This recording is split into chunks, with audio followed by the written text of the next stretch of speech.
Hey Kev, let's follow this trail over here. This looks like there might be something waiting down there. All right. Hey, wait a minute. Do you hear that? Yeah, I thought it was just me. What the heck is that? I don't know what that is. Whoa, do you smell that too? That's unbelievable. Hey, look. What the? Hey, look, those branches are moving over there. What the heck is that? Holy cow, is that what I think it is? Look at that thing. Oh my God. It's a freaking Sasquatch.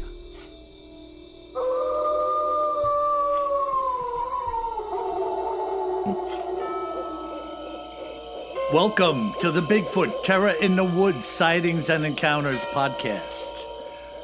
I am your host, W.J. Sheehan, author of the series of books, Bigfoot Terror in the Woods Sightings and Encounters. 38 volumes, 38, that's 3-8, folks, in audiobook, paperback, ebook, Kindle, whatever you like. So please, go to Amazon, go to Audible. Actually, you can get everything at Amazon and have at it. And I want to bring my brother and co-host KJ in. Kev, you out there? I am. So I wanted to bring you in before I re-announced. In the last podcast or two, I said I'm going to be launching some products that are going to be very cool. And I think we're on track to have that kind of open up in July. Ooh.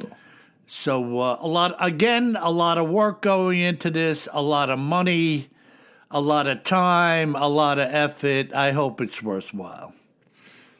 Well, so, that's the teaser. There'll be some merch up there, right? Yeah, and we're going to have, I'm straightening out all of the links probably by the end of June on the website. So when you come to our website, it won't be to contact us anymore. You'll be able to go on there and there'll be viable book links, audio, paperback, and then, of course, the merch as we get that rolling. I'll see what the people like, and I'll add to it. Sounds good. And that website, Bill, is BigfootTerrorInTheWoods.com, right? Yep. Just head on over there. Look for the two nasty-looking guys on the webpage. that would be me and my brother. What else is there? Hey, Kev, a fish? I resemble that mark. Yeah. Hey, Mo, what are you doing with the crowbar? Oh, my God. So what do we got today, bro, in our Cryptids in the News and Other Oddities segment? Yeah, we're going to the news, and we're going to talk about an article that was in the Wall Street Journal, believe it or not, this week. Wow. Yeah, on, I think it was June 6th, the Wall Street Journal had an article that the title was "The Pentagon Disinformation That Fueled America's UFO Mythology." Wow, in the Wall Street Journal. In the Wall Street Journal. How did you catch that? Were you reading it and saw it? I happen to read the Wall Street Journal. Yeah, it's just an odd category for them. Well, they have a lot of interesting articles. They do. They have a mix of, the basic stuff and interesting twists, Right, and as you would imagine, guys that are going over the pages, you need a little break from that in between, Yeah, well, and they have a segment every day, I believe, on the cover that's like, not this article, but like it's, they might have an article on Bigfoot or something like that, something a little odd just to catch your attention, Mm-hmm. But this is a pretty big article.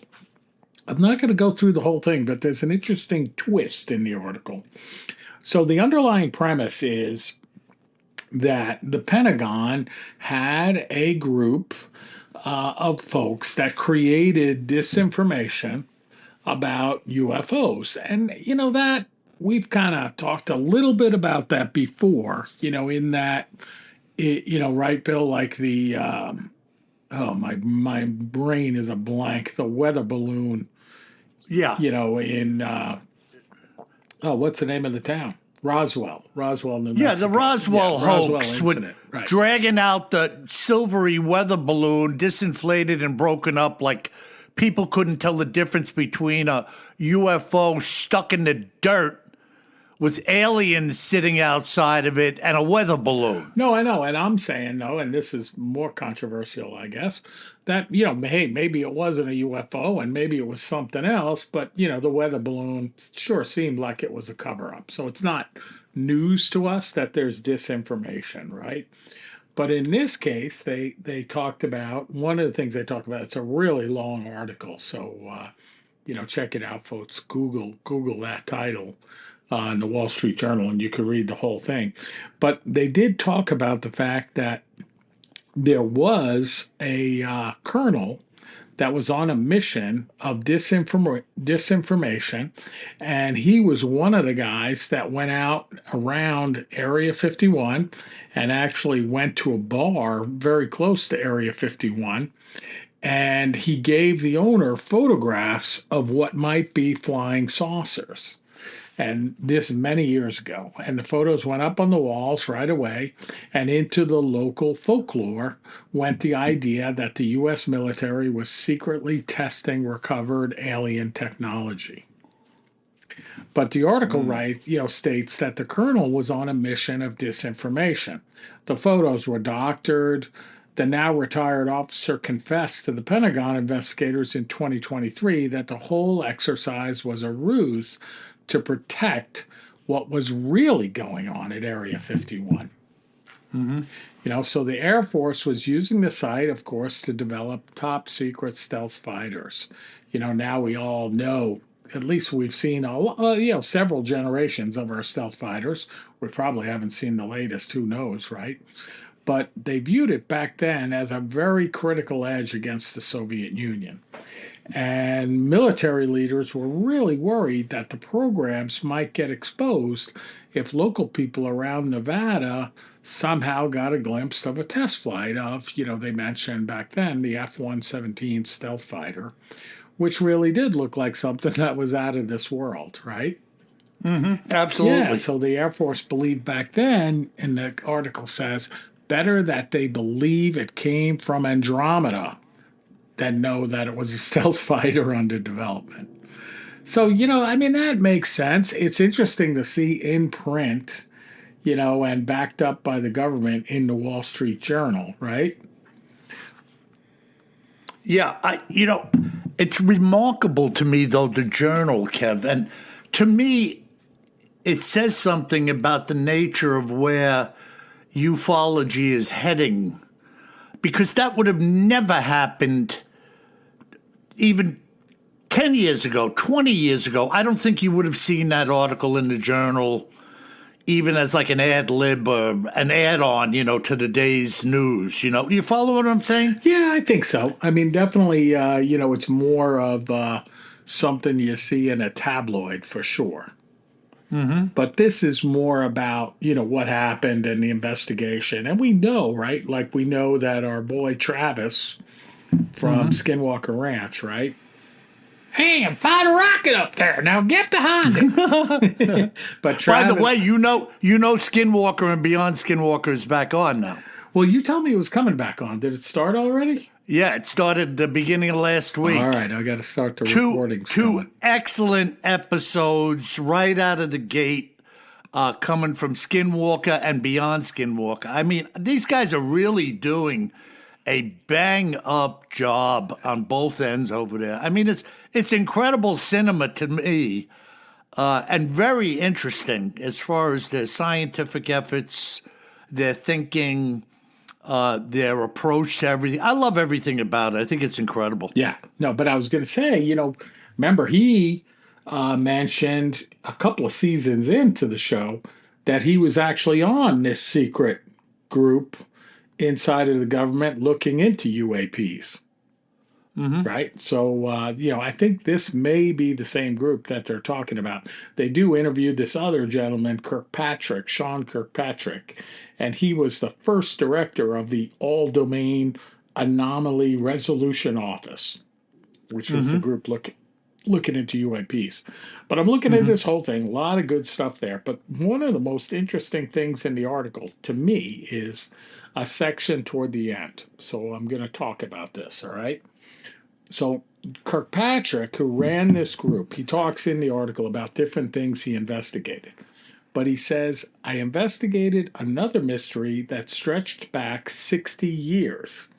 In 1967, Robert Salas, now 84, was an Air Force captain sitting in a walk-in closet-sized bunker, manning the controls of 10 nuclear missiles in Montana. Yes. Right?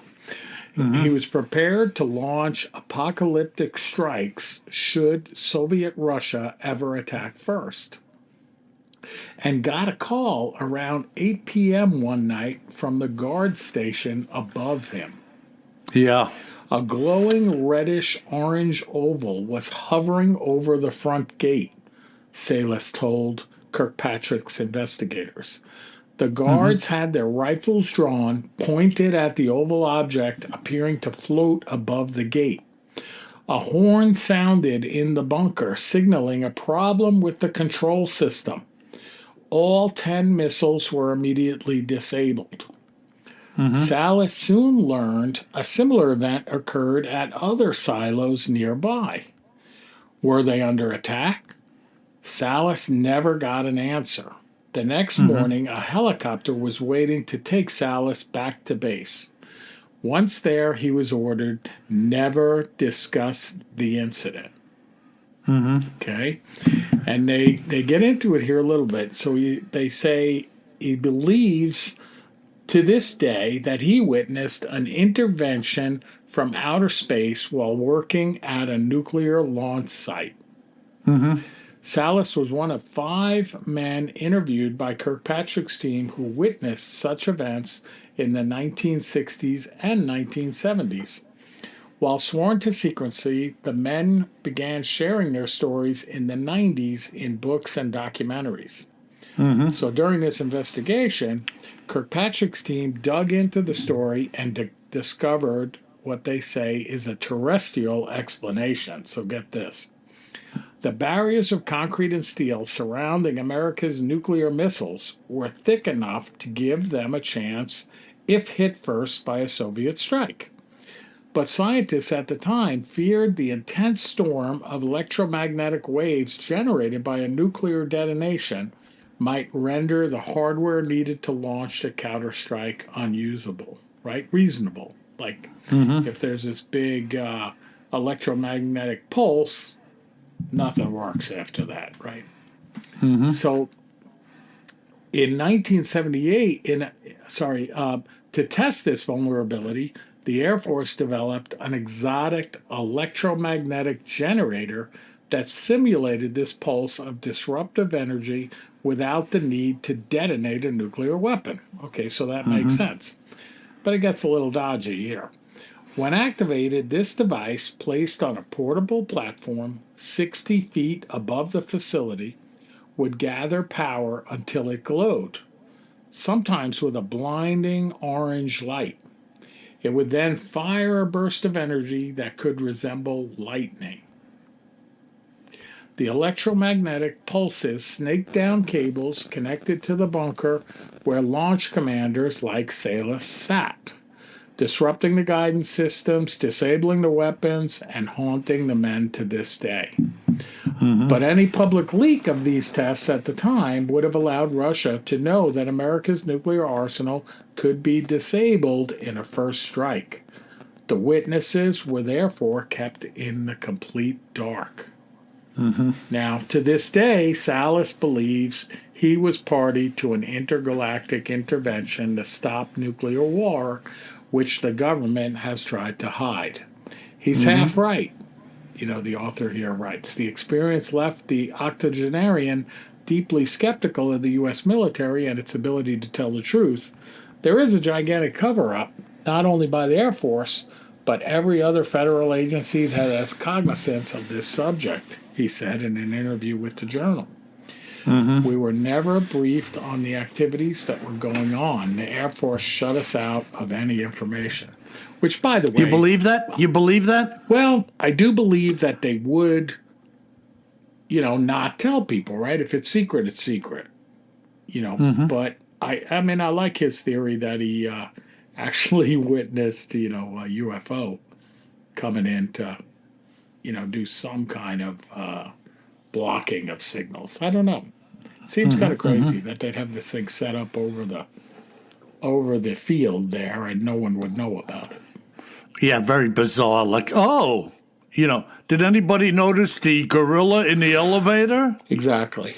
That kind of thing. It just, I don't know. But then there's that whole theory of, hiding something in plain sight, Yeah, I don't know if that falls into the category, though. Yeah, it's just that, weirdness prevails. Did I ever tell you I worked with a guy who was security at that air base? At Area 51? No, the one up in where the nuclear silos. Okay. No. Yeah. No, he was up there, and I breached the subject with him one day, like out of the blue. It was shortly after I met him. He was working with me. And you know me, I always test the waters for conversation, and this was not going to get by me. And when he told me he was former security and where he was, I said, so? And I just blew it right at him, and he kind of shook his head with a yes, that he was aware of what had happened there. Oh, wow. Yeah, so I thought that was interesting, Very cool. Confirmation. Very cool. he didn't have to say anything, right? Yeah. He could have shook his head no. Right. I don't know anything about that. At first I've heard of it, you know. Absolutely. So there are witnesses out there to many different things that really we will never know about, right? I mean, unless you converse with people or just have the guts to go there, you're not going to know anything. People aren't going to just give it up, out of nowhere. I mean, somebody like me would, but your average person... Your average person who doesn't have their own Wolf doll would not do that. By the way, I do want a Wolf doll for Christmas. I understand they are the coolest little buggers. I assume that's part of the merchandise that you're going to put up on the website. Wow, I mean that would be, man. I think that would be. Oh, I hadn't thought of that. Well, you got to start shopping on eBay. Yeah, find some Wolf dolls. Doll. Yeah, they got them on there. They're pretty pricey. Well, it is a Wolf doll. Yeah, I understand. It's a rare item. They always go up in value. Oh my God, that is crazy. Man. So speaking of witnesses, Bill, do you have some witnesses of some type of account coming up for us? Well, I've got two things here, and one thing I want to revisit. I'll never forget this account as long as I live. And this strange and unusual account was told to me by a fellow named John Murray, a resident of the state of Pennsylvania. And this is what John had to say. Buckle your seatbelts, folks, because this is damn weird. My friend Tony and I were rat racing on some fire breaks around a ridge in western Pennsylvania. We had a pair of quads and were tearing it up down this one trail when, as we came around a bend, we saw a Bigfoot crossing the trail ahead of us, some 100 yards or so away. Now stay with this, folks. I saw it first and immediately lifted my arm in the air, pointing at it so that Tony would look. Both of us backed off the throttle and slowly made our way up to the point where we had seen it. There was no mistaking what we had just seen. It was huge, fur-covered monster, and it had crossed the trail, turning its head right towards us as it did so. When we got to where it crossed, there was somewhat of a trail, but not meant for a quad. So we decided that we were going to take a loop around through another break and see if we could see anything more on the other side. By the time we made this maneuver to get on the other side of this section of forest, about 5 minutes had passed, and we were approaching now where we believed this Bigfoot must have been heading if it was to come out of the forest. Ahead of us, leaning against a tree, was a man wearing nothing but a white t-shirt, a pair of blue jeans, and a pair of white canvas boat sneakers with no socks on. Now, I need to make something very clear here, Bill, before I continue with what I'm about to say. It was early October and late in the day, with the temperature being in the upper 40s and windy. The forest was damp, and the trails were somewhat loose and muddied from the rain we had in the morning. The muddy conditions were actually why we were riding that day, to kick it up, if you know what I mean. As we approached this man, we turned the quads off to bullshit with him. Immediately, I was taken aback by the strong smell of cheap aftershave and or hair tonic. His hair was slick and neatly parted on one side, and his jeans were rolled up in a cuff exposing his ankles. I had a sweatshirt and a jacket and gloves on, while this dude was wearing a t-shirt and sneakers, standing in the middle of nowhere, smoking. I know Tony and I were on the same page about this dude. His appearance was like that of a greaser from the 50s. We told him that we had just seen a Bigfoot on the lower trail and that we had raced up here hoping to see it. He said, "I haven't seen anything." As he stood there, I realized that I couldn't smell any smoke from the cigarette.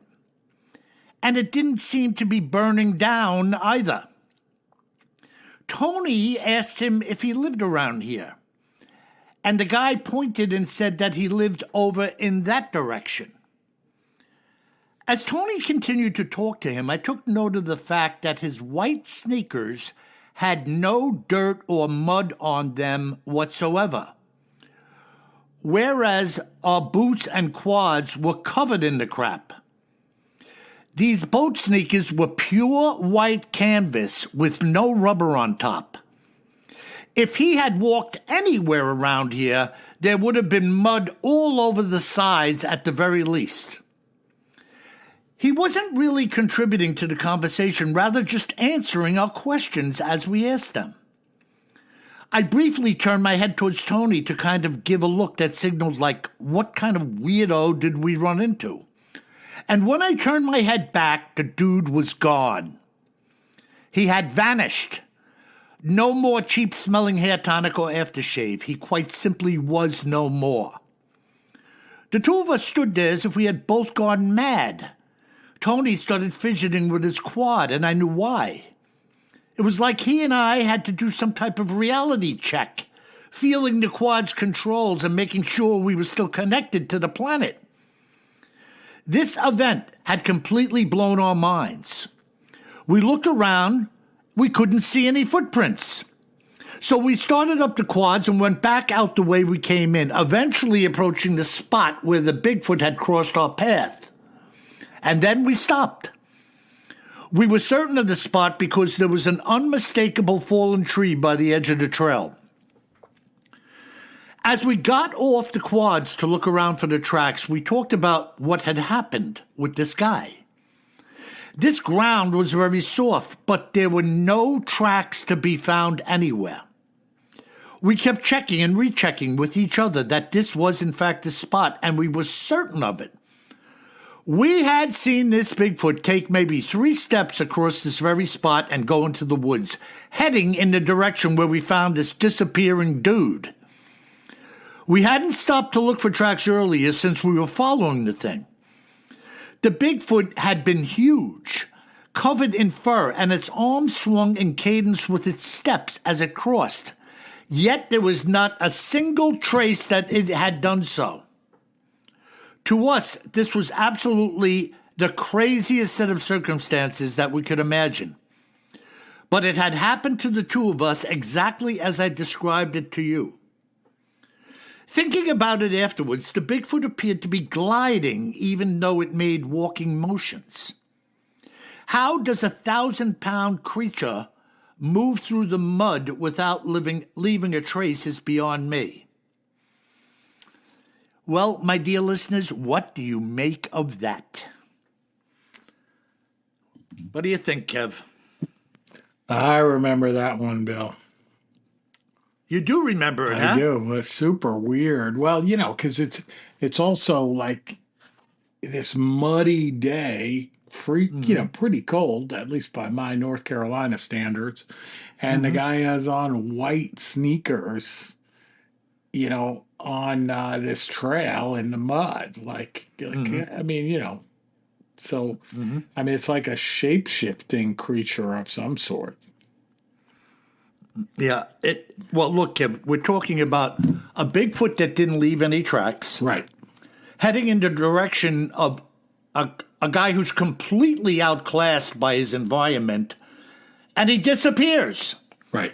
And there's nothing real about him. A cigarette that doesn't smell, it doesn't burn down, white sneakers in the mud. What the hell are you even doing there, dude? Right. So what do you make of it? Supernatural? Or? Yeah, I think it's some type of outlandish shapeshifter activity going on. I have no explanation. No, that's what I was thinking. Some kind of shapeshifter. Yeah, it's totally out of the box, freaky deaky. Yeah, freaky deaky it is. Talk about getting your creep on, man. Can you imagine approaching this and having this happen? No, you start, like you were saying, they're playing with the quads to make sure they're real, right? Because you got to be sitting there like, okay, am I dreaming this whole thing or is it really happening? Well, Kev, I can relate to it totally because the night I had one of my main UFO encounters, I put my hand in my aquarium to make sure I was awake. Really? Yep, I had the light on in my saltwater 60-gallon tank. I looked directly at the fish. I had a puffer fish in there at the time, and he came over to look at me as they do. Then I put my hand in the water to feel the coolness, the bubbling, the whole thing, the whole sensory experience, just to know I was, in fact, awake. Wow. Yeah, and then it continued, and then I was, concerned. So that's some bizarre stuff. And, folks, listen. You're talking to a guy who's had some really strange stuff happen. So I commiserate with you. And if you've seen something or had an experience and want to say something, BigfootTerrorInTheWoods.com and hit the contact link. Well, Kev, what do you say? You want me to move on? Yeah. Let's hear another one. Okay. Now, this sighting was told to me by Tommy Nelson from Idaho. Here's what Tommy had to say.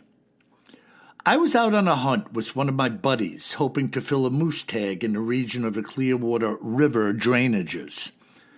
Anyone familiar with the state knows that this locale is heavily timbered and rugged area, difficult to navigate and hunt in. I had been here many times before, and although it's difficult, it can be a very rewarding hunting zone. We had been working the hillside, hugging the river, stopping at times to make some calls in hope of coming across a nice bull to no avail. Now, don't get me wrong. There's ample supply of wildlife here, but we're always looking for the next trophy. Whenever I hunt moose, the meat is donated and the rack is mine. To some of you, it may sound nuts, but I was single at this time in my life, and if you've never seen a large moose after it was butchered, you could damn near fill a small walk-in freezer with the meat. It's because of this that I typically donate my kills. There's a lot of hungry people out there more than happy I and others do so. Now, let me skip over this. So my friend and I had worked our way into the edge of a shallow ravine, and we scoped out some nice cows and a couple of bulls. One in particular looked to be large and ancient, but we would have to get closer to take it. Gradually, we made our way down into the zone that we had been seeing from up on the slope and confirmed what we had thought. A mature bull, well beyond its years of contributing to the herd as far as propagation is concerned. These are the types of animals that we try to harvest. Having made our way into position some 100 yards from the beast, I steadied my rifle on a limb and took the shot. I was certain I hit him, having seen the dust fly off his shoulder on impact, and he took off. Now, just so you understand who it is that you're dealing with, neither I nor my friend are good trackers. In fact, if you put the two of us together, you wouldn't come up with one good tracker. The reality is, tracking is, in my opinion, a gift. Very few have it. We're always hoping that our kills drop somewhere near where we shot them. But that was not the case this day. When we reached the spot where I had hit him, there was very little visible blood, but we knew the direction that he had begun to run. We were doing our best, but found nothing, and the forest seemed to be ever tightening around us. For 3 hours, we felt like we were going in circles trying to follow this trail. We had just reached a spot where we were breaking out into the timber into somewhat of a clear slope descending several 100 feet below us. As we sat for a moment, I pulled out my binoculars to have a look around the hill in hopes of seeing the bull, and noticed something dark moving in the tall grass by some scrub pines. From our angle, neither of us had a good look at what it was, so we backed into the cover of the woods and moved into a better position to see. Having moved 200 feet to our left, we crept into position, where we could now see a huge Sasquatch beside my dead bull.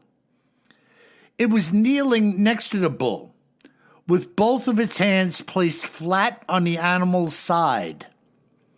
Neither one of us thought about shooting it, which is another aspect of good hunting that your average person knows nothing about.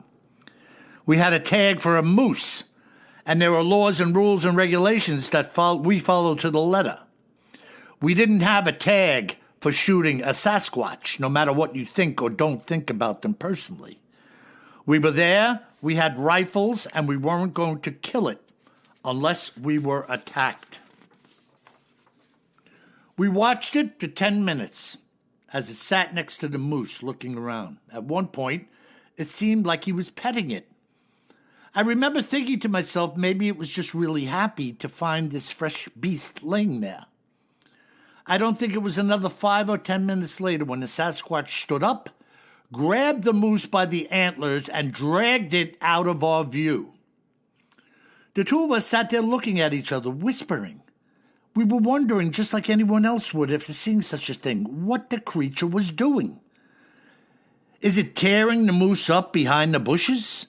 Was he hiding it and going to return with help later? I mean, we don't know anything about these beasts. They're an enigma to us. We stayed there where we were for a good hour and then left, not knowing if it was still there, had gone away in a different location, or whatever. But I'll say this. We weren't going down there to find out. We had the glasses on this thing at about 150 yards with total clarity. The moose likely 1,200 pounds, and this equal to it in size. The fur in the bright sunshine was shiny and black. In fact, it was so shiny it looked like it was oiled. Along with it being huge and muscular, which I am sure you have heard before. What struck me most was how it moved the moose by itself. When it stood up, it grabbed an antler with one hand and slid the moose with what appeared to be no effort at all into the trees. This thing pulled a half-ton with one hand like a rag doll. Even with several men, you have to butcher a moose in the field just to break it down in order to carry it out. And we would have a hard time just trying to shift it around to make our cuts on the ground. This Sasquatch must have the strength of 100 men. It's just that simple. And that's the story, Bill. Exactly as it happened. There you have it. Awesome. You know, it's funny. He makes the comparison to 100 men. And somebody was just talking about it the other day. It was in a joking way. Who would win out, a gorilla or 100 men? Think about that for a minute. It sounds bizarre, right?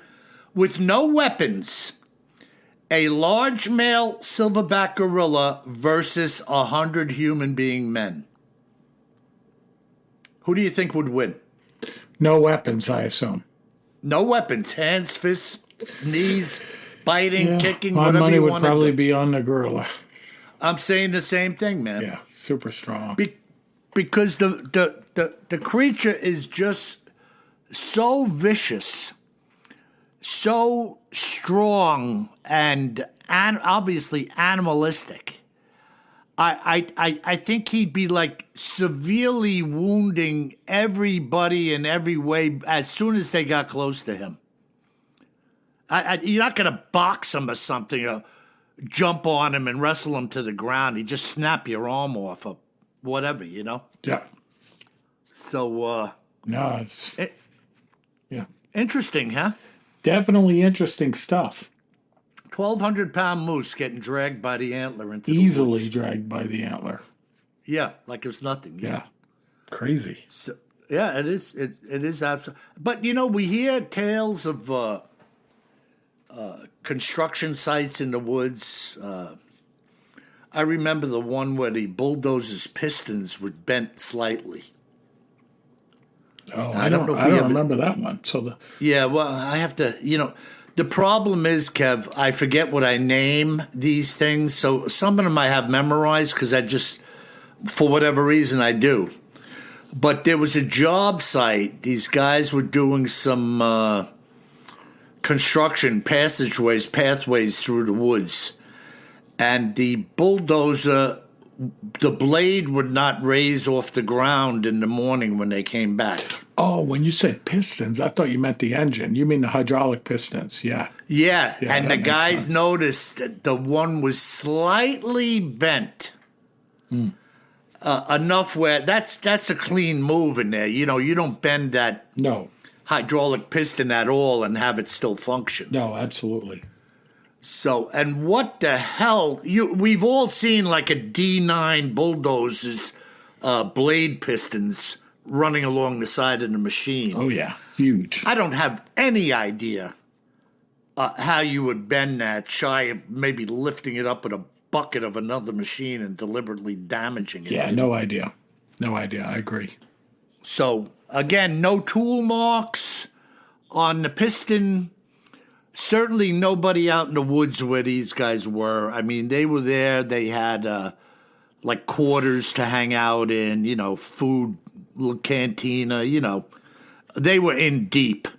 And nobody came out there with any big machine to bend the piston, No, you know. no. So, Yeah. I mean, all of this stuff is open to the conjecture, right, Yeah. of the listener or anybody who hears about it, this disappearing guy, moose dragging, you know, all of this stuff is far out there and we understand it.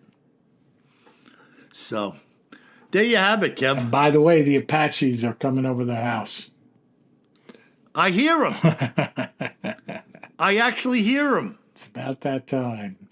Awesome. Flying over Falls of Noose Lake. How many are usually in the group? Like 6? 5 or 6. Yeah. Yeah. Yeah, that's awesome. I love those They're things. awesome. Cool, man. You ready for some listener mail?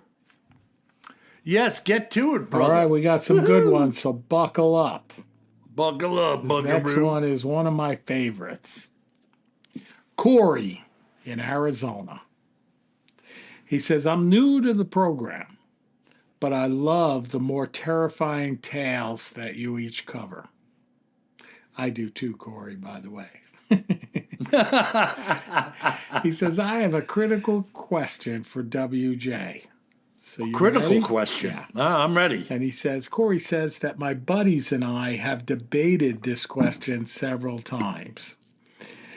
If Dogman had a fight with Bigfoot, perhaps over a deer carcass or a moose carcass based on tonight, who would win and why?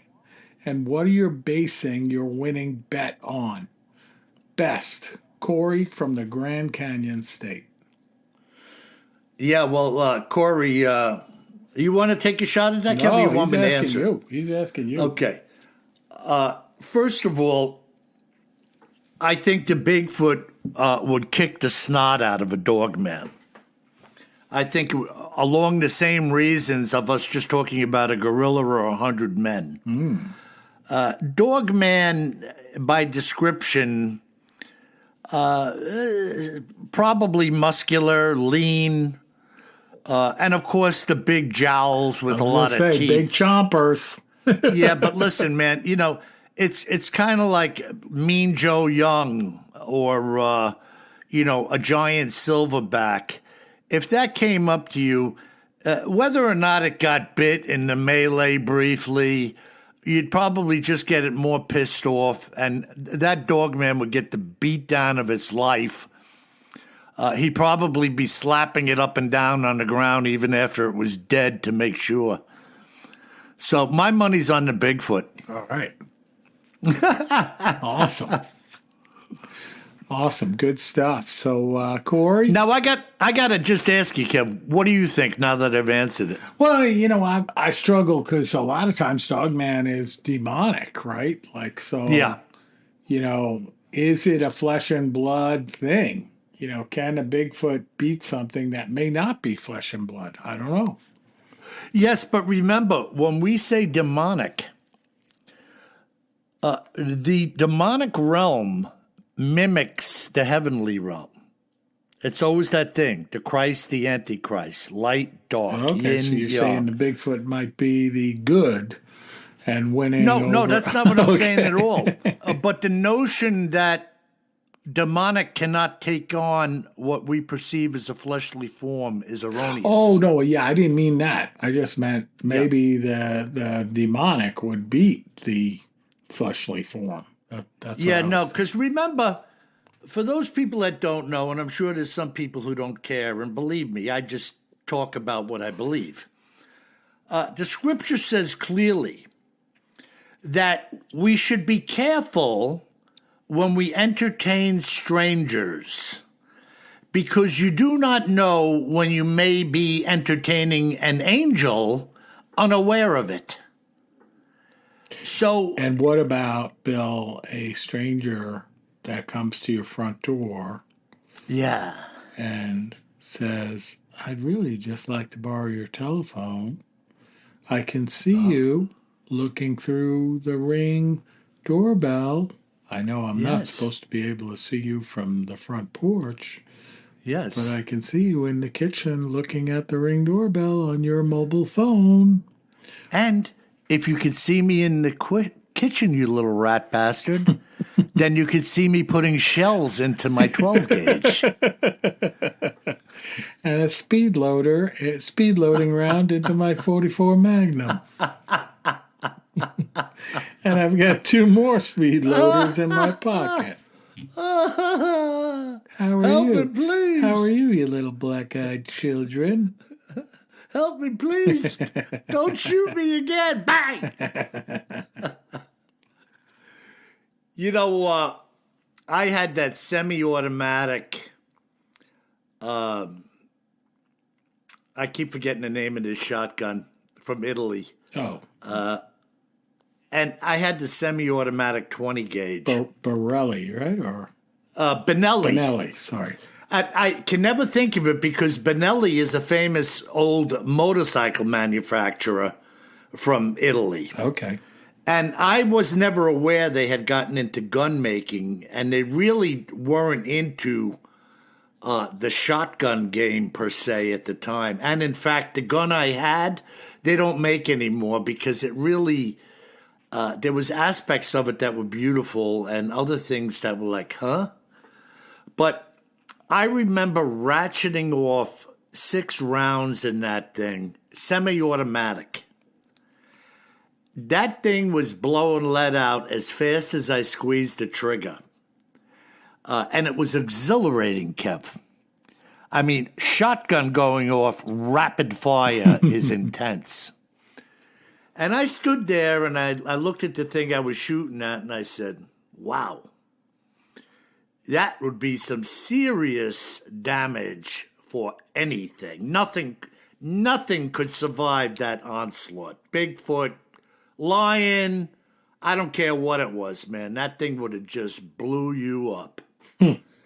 So, interesting. How did I get in that subject? I don't even know. We were talking about throwing lead at black-eyed children. Yeah. Oh, that was it. Yeah, that's right. Did you see me in the kitchen loading my shotgun? Yeah, I love that stuff. It's awesome. Yeah. All right, one more. And this one is kind of appropriate, I think, for what we were talking about. It's from Alan in Alaska. He says, long-time listener, first-time writer. Some Bigfoot accounts seem either supernatural or extraterrestrial. And I'm not even going to mention some of the demonic realm.